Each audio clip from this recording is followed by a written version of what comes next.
I've tried to remove the kind of taboo or the negative associations we have with a word like power or with the word ambition. I try and say ambition is a good thing.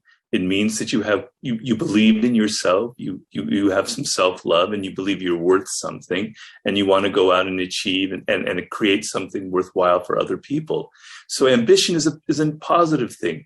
But so many people are just kind of embarrassed about being a human being, embarrassed about our primate nature, embarrassed about our own aggressive impulses. This is partly why boys are failing in our schools now at a disproportionate rate. And I see there's an assault of the sort that you're describing on the better part of striving masculinity. And, I had a friend who killed himself because he identified his ambition with the patriarchal force that's devouring the environment, let's say, and that's the cause of historical horror. And you might say, well, no one takes that onto themselves to that degree. And you can say that, but that you just don't know what the hell you're talking about. People take that onto themselves all the time.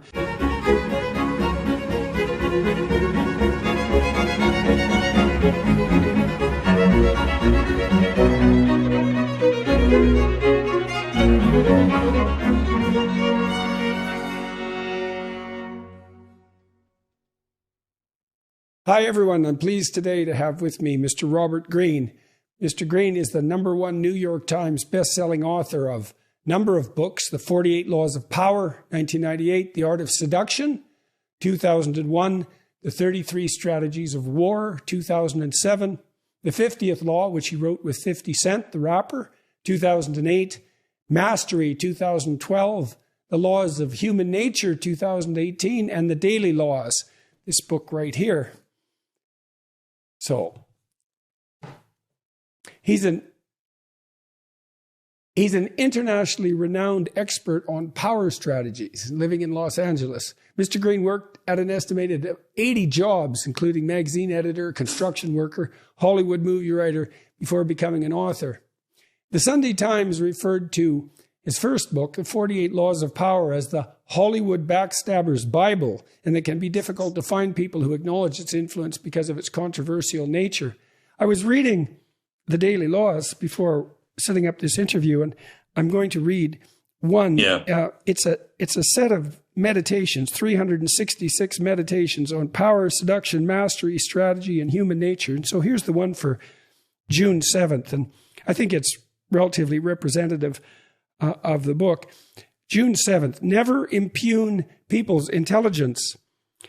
Then there's a subtitle or an introductory idea. The best way to be well received by all is to clothe yourself in the skin of the dumbest of brutes, Baltasar Gracian. The feeling that someone else is more intelligent than we are is almost always intolerable. We usually try to justify it in different ways. Quote, he only has book knowledge, whereas I have real knowledge. Quote, her parents paid for her to get a good education. If my parents had had as much money, if I had been as privileged, he's not as smart as he thinks. Last but not least, quote, she may know her narrow little field better than I do, but beyond that, she's really not smart at all. Even Einstein was a boob outside physics. Given how important the idea of intelligence is to most people's vanity, it is critical never inadvertently to insult or impugn a person's brain power. This is an unforgivable sin. But if you can make this iron rule work for you, it opens up all sorts of avenues of deception. The feeling of intellectual superiority you give them will disarm their suspicion muscles. And then, daily law. Subliminally reassure people that they are more intelligent than you are, or even that you are a bit of a moron, and you can run rings around them. And this is the 48 Laws of Power, from the 48 Laws of Power, Law 21. Play a sucker to catch a sucker. Seem dumber than your mark. So when I was preparing for this, I was reading these daily meditations, and I was actually shocked. I was really quite shocked by them. I was shocked by that one. And I was very unclear as a consequence as to your motivations. And so I was thinking, do I want to, I don't get this. I don't understand this exactly. It's like, This is very deceptive.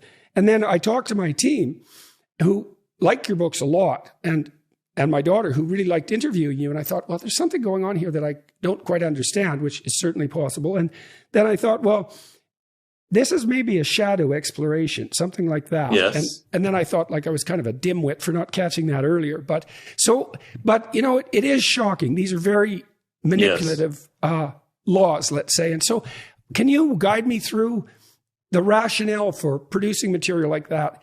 What are you trying to do with your books? And they've obviously been misunderstood. It says in Wikipedia, Greene's books are sometimes described as manipulative and amoral.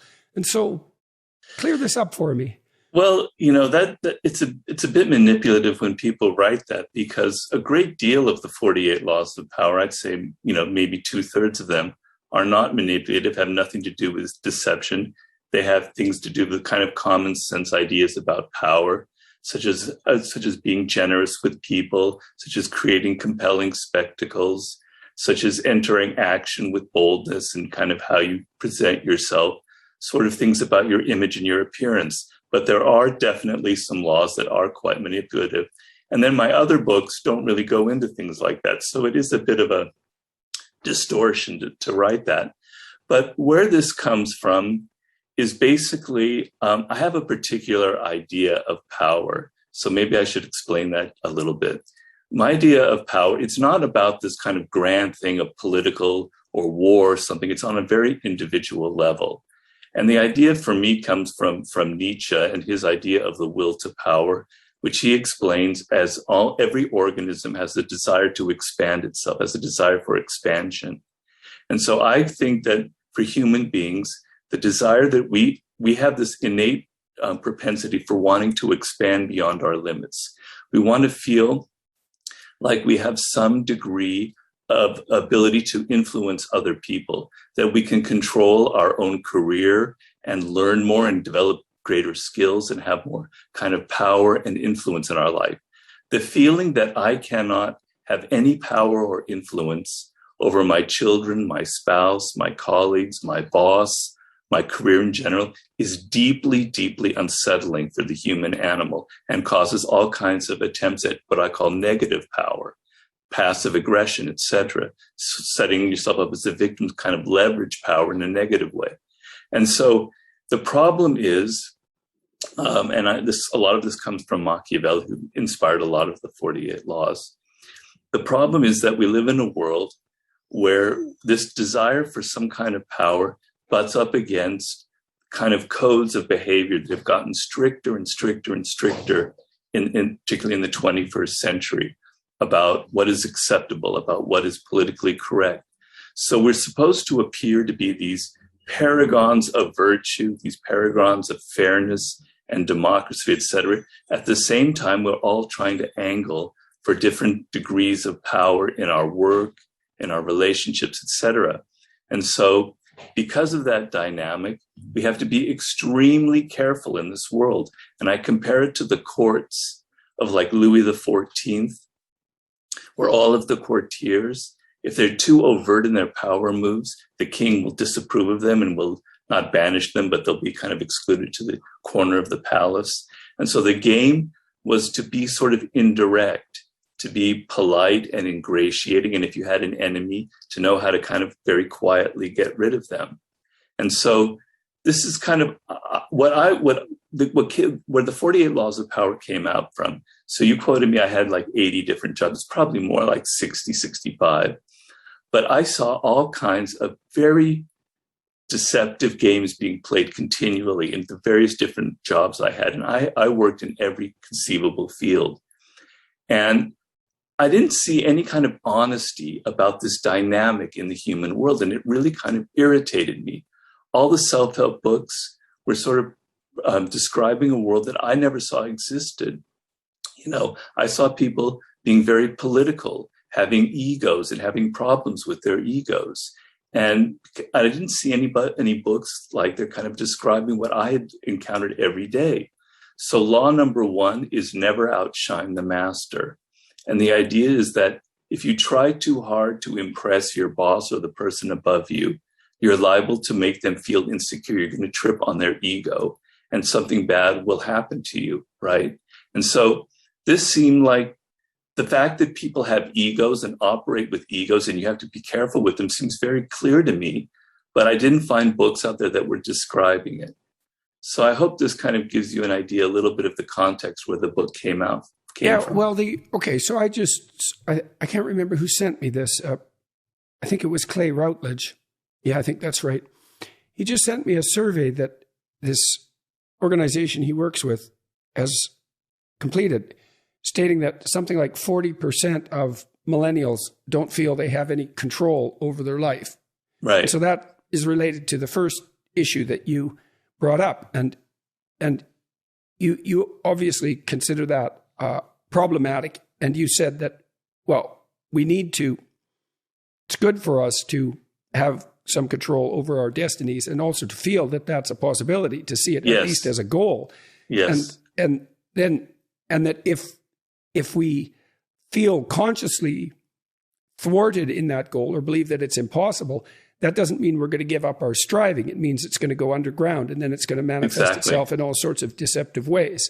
Exactly. And then you said that you were interested in Nietzsche's idea of will to power as, in some sense, the central motivation of the organism, across species to some degree. And then you talked about the jobs that you've had. So so I got that right. I hope I've got that. Yes, you did. That was very well put. Thank you. Okay. And so to some degree, and then you said, well, you had all these jobs and you found that people were engaged in manipulative and deceptive strategies a fair amount of the time, and that no one was really warning people about this or delineating out the strategies. Yeah. Okay. So that seems to me to be reasonable. I'm a big admirer of the work of Carl Jung, which everyone listening to this knows more than they even want to know. And he was certainly sensitive to the idea that people had a terrible shadow. Yes. That they would clothe themselves in the garments of moral virtue. Right. And act out a virtuous persona, but because of the thwarted will to strive, in some sense, that they have all sorts of motivations, sexual, power-related, dominance, aggression, anger, resentment, that aren't admitted thoroughly and that are snakes under the carpet or elephants under the rug or skeletons in the closet, and they pollute human relationships. And I certainly believe that's true. I believe that's the corruption of human relationships by a form of severe deceit. And I also think it's reasonable to warn people against that and also to alert them to the fact that such things operate in their own souls. I guess what I wonder is, so then the last thing I'm confused about to some degree is, you had 65 jobs. How come so many jobs? I was a very restless young man. It doesn't speak very well of me in the fact that I couldn't hold a job for more than 11 months. I came out of college and I wanted to be a writer, and I had all kinds of romantic notions of what that meant. And then I entered journalism and I worked in New York, and I didn't find that was a very good fit. So I moved to Europe and I wandered around for 4 or 5 years trying to write novels and working in hotels, doing construction, kind of the writer's life where the variety of experiences were kind of giving me material. And I never was really happy in overtly political environments, to be honest with you.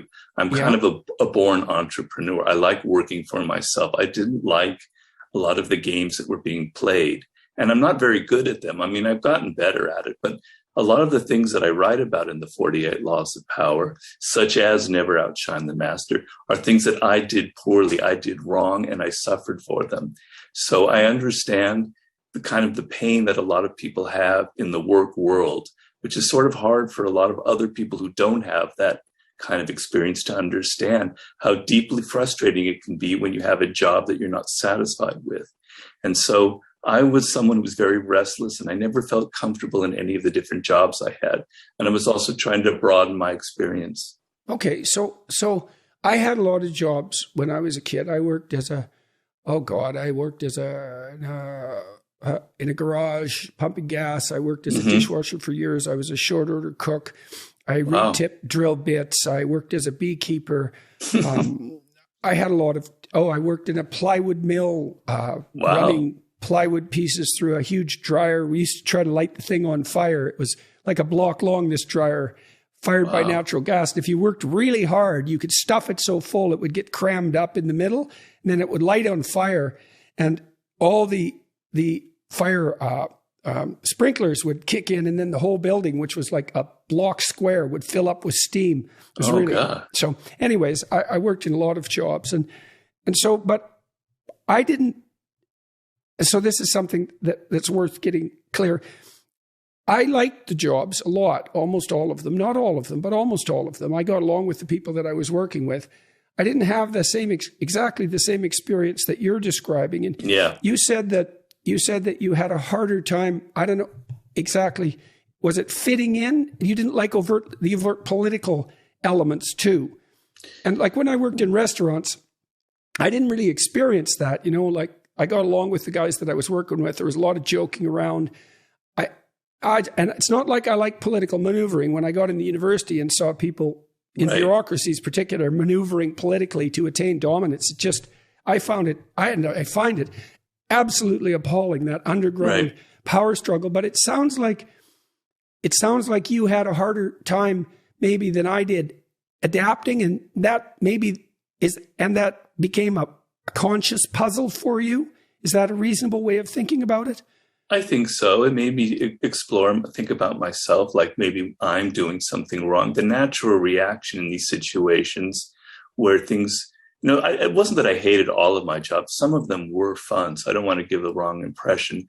But when mistakes were made and it maybe inadvertently made my boss or someone feel insecure, it caused me like months later to kind of question what had happened, and maybe something I did that was wrong in that environment. And so, I felt, it wasn't that I felt uncomfortable, but I felt sometimes that trying so hard or being good at my job, which was often the case, was often a detriment, which was a very strange realization. Well, that's a really good sign that you need to go get a different job. I mean, I worked with clinical clients a lot, in career counseling. And my sense, one of the things we'd analyzed right away was, well, can you actually do your job well and be recognized for it and have a pathway to something approximating success? Or are you around truly toxic people who will punish you for your virtues? In which case, well, let's get your CV together. Let's get you prepared to get the hell out of there and find a place where you can actually thrive. I mean, I had clients who were trapped in jobs. I remember one client in particular, she had been a refugee from Albania, Eastern Europe. That was a rough damn country, man. And then she came, like the worst of the Eastern European bloc countries in terms of poverty and general oppressiveness. And then she came over to North America and got educated. And she ended up working in a bank in Canada. And like she was good at her job and she was smart. And her managers just hated her. And like she sent me an email string one day. It was about 30 emails long that her manager had put together, where the bureaucrats in the bank were discussing whether or not they were allowed anymore to use the word flip chart. I think they replaced it with easel board or some damn thing. Well, the reason for that was flip had been used at some point, hypothetically, as an epithet for Filipino people. And so it was politically incorrect. And it was just, I mean, she was just being driven mad by this kind of, what would you call it? Pointless moral posturing. She was a sensible person and questioned a lot of the bureaucratic stupidity. So my goal in situations like that was to help people figure out how to move laterally and find a place where, their virtues would be rewarded instead of punished. Right. It's very wise. If it can be managed. My experience is, and what I wanted to help people with the 48 laws of power, when these things kind of happen, you get very confused and they create a kind of trauma in your life where you sometimes blame yourself or you wonder, maybe you did something wrong, and you become a little bit skittish and you get a little bit afraid in your next job, and these things kind of linger on in your mind. So having some clarity, I don't want to make people paranoid in reading these books. I make it very clear that that's not the point. I want you to be very realistic.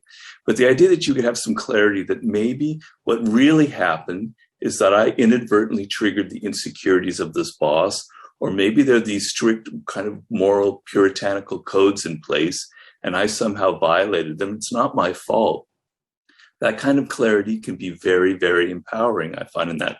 That's another kind of motivating device behind the 48 laws. Well, you also make me very curious about your personality. I mean, when I'm talking, I'm sorry, I'm going to, yeah, well, you know, that's okay. I'm a clinician and I snap into that mode sometimes. And I'm very curious about this conversation. I mean, you have a very gentle demeanor and a very soft and kind voice, and you don't look like a harsh person. And so one of the dimensions, one of the cardinal personality dimensions, there's 5 of them. You may know this: extroversion, which is a positive emotion, and it's associated with assertiveness and enthusiasm. Yeah. And Trump is extroverted.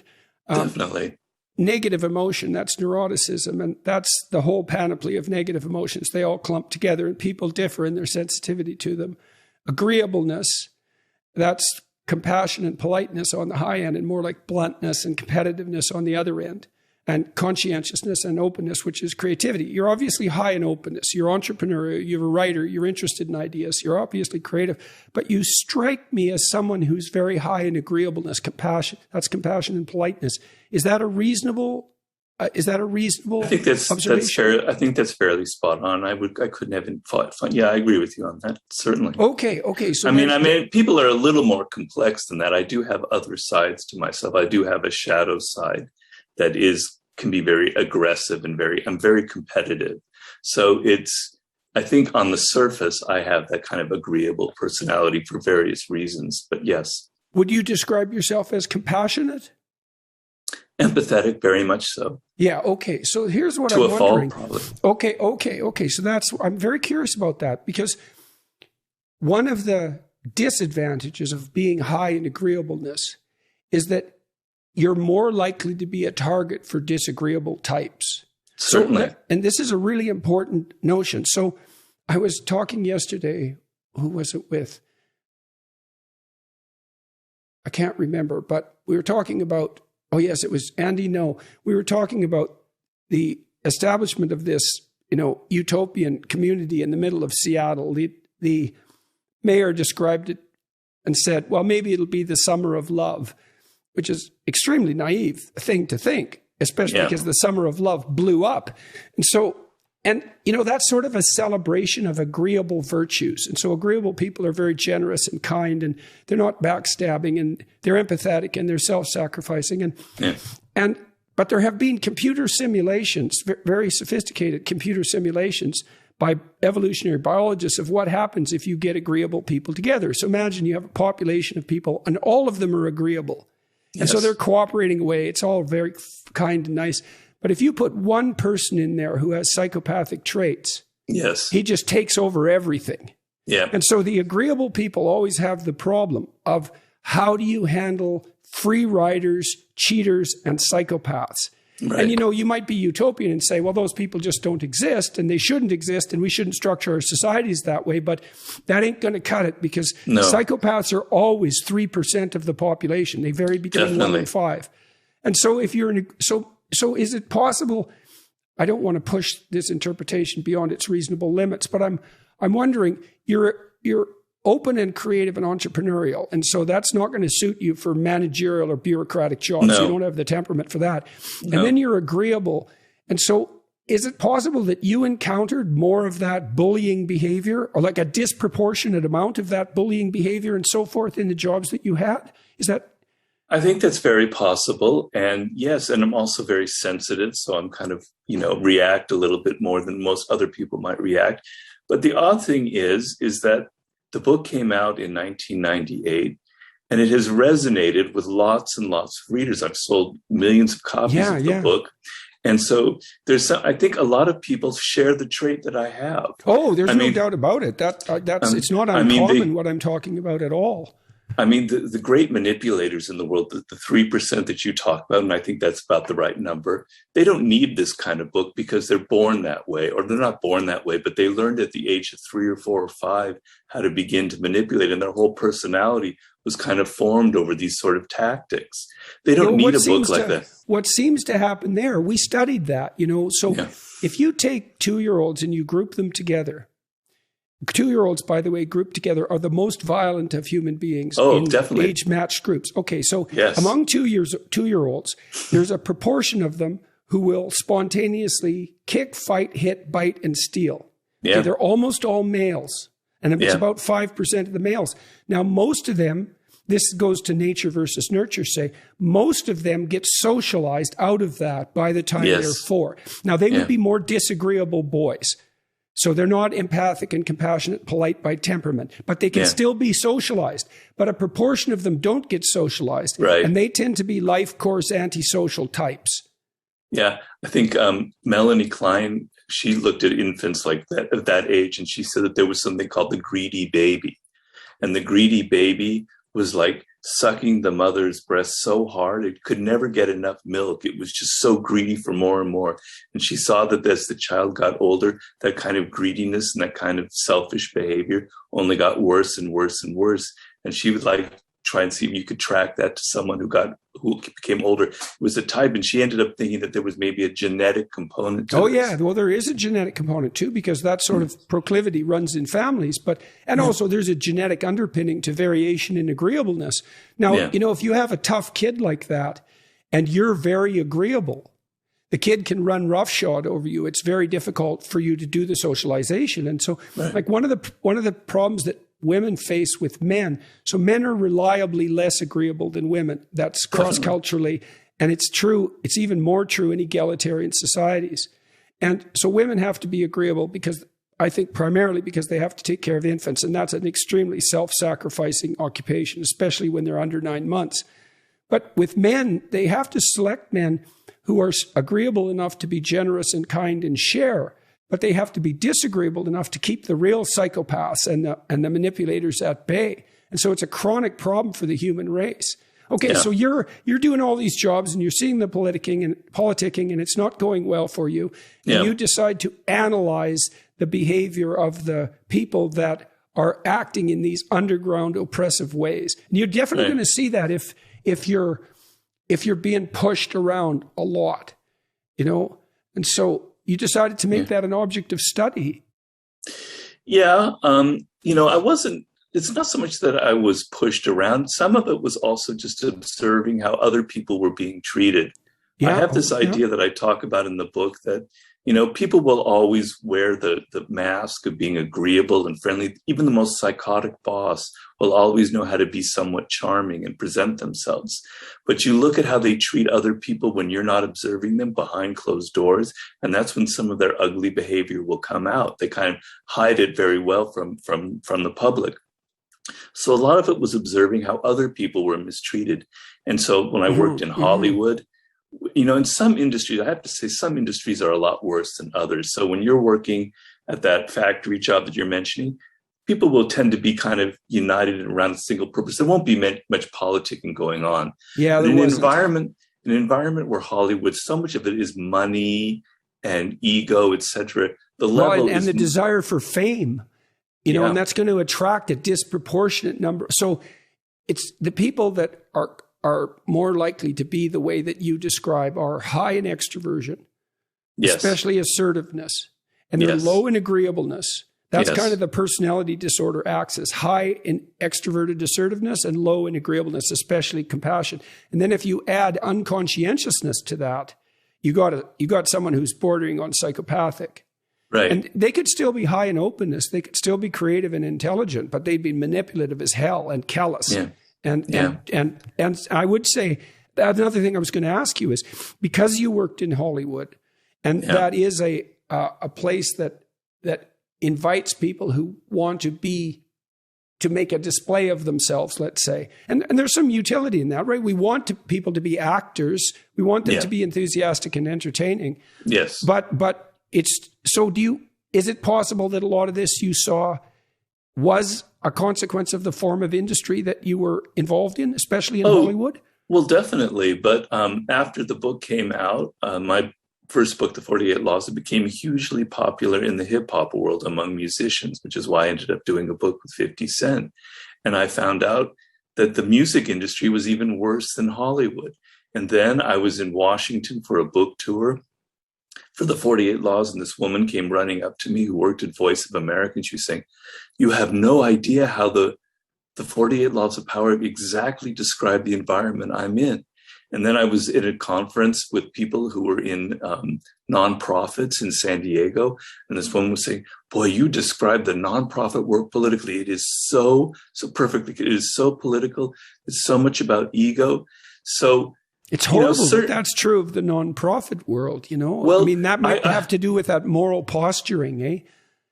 Well, the way I look at it is you had a place like the Soviet Union where your degree of power wasn't based on any kind of statistics. It wasn't that you performed better than others. It wasn't that